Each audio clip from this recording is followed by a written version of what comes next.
Let's say good morning to John Heyman, who's with us leading the league in information today. And, John, we hinted at this when we went on the air. There was a big signing. It was very late last night that you were up tweeting the news of Jackie 3 a.m., Heyman. Tell us about the deal. Yes, in the middle of the night. It at least seemed like the middle of the night to me. Jackie Bradley Jr., 2 years, $24 million with an opt-out, will be going to the Milwaukee Brewers.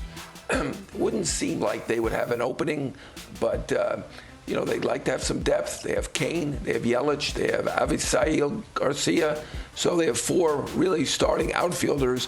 My understanding is that Kane is dealing with a very minor quad injury at the moment. I don't think that precipitated this signing, but we've been hearing the Brewers are possible. The Red Sox, some other teams made a lot of sense, but they probably didn't make the offer that the Brewers did. 2 years, $24 million with an opt-out. So I give the Brewers credit. Mark Attanasio, the owner, he obviously did not have a good year financially, even compared to other owners last year.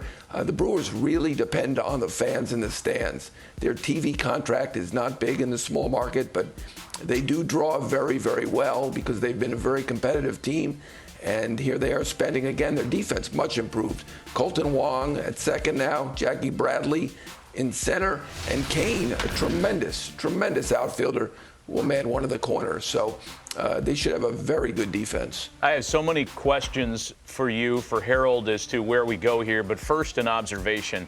The market came back to the Brewers for Colton Wong and for Jackie Bradley Jr. And this smells like a dream roster for David Stearns and Craig Counsell, who, as we know, are devotees of platoon advantages.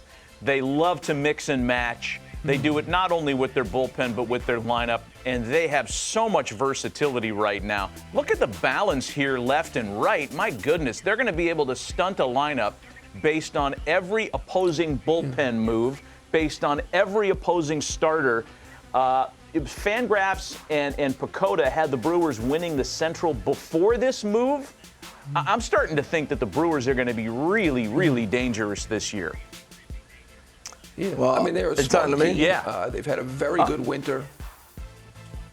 Yeah, go ahead, John. Yeah, they're a smart team. They've had a very good winter. You have Burns and Woodruff at the top of the rotation. You've got Williams and Hader in the bullpen. This is a good team. I can see it. They didn't make the huge moves that San Diego made, or the Dodgers, or the Mets, or the White Sox, but they had a nice team to begin with. I think they slightly underperformed last year, and they've made some very nice, quiet moves this winter. I think it'll be interesting to see. That's 5 left-handers in that lineup we put up there, how they really navigate it, because it's great on paper, but when they get into the season, they start to tinker. All of a sudden, you get cold, you're sitting. They got a whole bunch of guys that are used to playing every day. Yeah, well, so we'll see how they handle it. I don't know. I think everybody buys in there. That's their organizational philosophy is such that you buy into it, or you're going to let it eat you up. They had to have had a conversation with Lorenzo Cain to say, you're not playing center. Jackie's the guy. We're going to go sign him. If they didn't have that conversation, then that's going to be. I'm sure they did, and I'm also sure that by the time the season's over, you're going to look on the baseball reference page of Lorenzo Cain, and you're going to see plenty of time in center field this year, too. I think they're both going to get the key on this one, John, is interesting, and I was unaware until you told us of the opt-out in his contract. It's rare that a 2-year deal includes an opt-out, but it does make sense in this case. Yeah, there are more opt-outs than ever now. Profar has an opt-out in a 3-year deal, 2 opt-outs. So after the first and second year, Trevor Bauer, same thing. The opt-outs have become very prevalent way to get deals done. Yeah, I want to circle back to this one in a minute and talk about what's left in Boston now, because defensively, that outfield, I don't know what their plan is. I'm sure they have one now, but let's move on to another story. And this one really hit everybody hard yesterday when we learned that Aaron Boone had a pacemaker installed, if you can say such a thing, for something like that yesterday. And we know that Boone had a heart issue in the past. What's the latest on his health? Yeah, he stayed overnight as planned at St. Joseph Hospital in Tampa. Everything went well, they say. He, of course, characteristically said he'd like to be back immediately, meaning today. That's not going to happen. They're going to be a little more cautious than that, but could just be a few days, and he could be back. He sent a video to the team, reassuring them that he's doing okay and showing interest in what's going on with the team in his absence, and Carlos Mendoza will man the team for the few days that he is out. But it is expected to be a couple or a few days that Aaron Boone will be out. I remember when Bruce Bochy had a stent put in. Yeah. A little bit different. He was rushed over to the hospital and got there basically in time to get that taken care of and really cleared the artery, so to speak. Yeah. But it's always concerning when you start talking about somebody's heart. Oh, man. And to me, to Booney, we miss you, and take your time.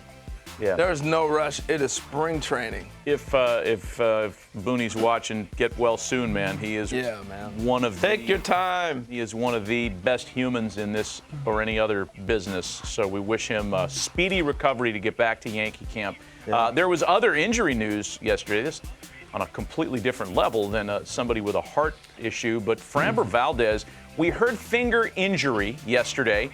And now we're understanding it as a broken or a fractured finger. John, clarify that for us.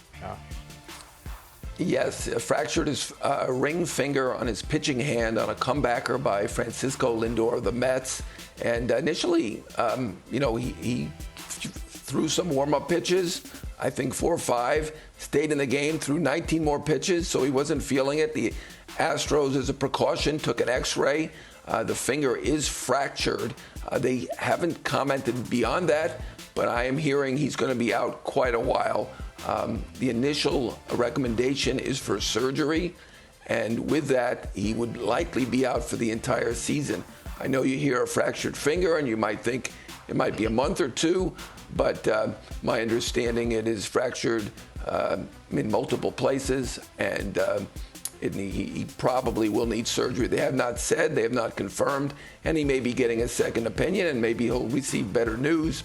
But that's the initial recommendation. So that'd be quite a blow. They obviously have 4 other very good starters, but they're going to have to scramble a little bit and find a 5th starter. They like some of their in-house candidates, but of course, as we know, Jake Odorizzi still on the board.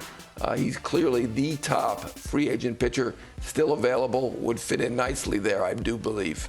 Wow, yeah, that's another destination point for him, and really a bad blow for the Astros and for Framber Valdez. Of course, this was supposed to be another in a series of nice little breakthroughs for him. He had established himself as a weapon last year for sure. Sure did. John Heyman with us on a Thursday.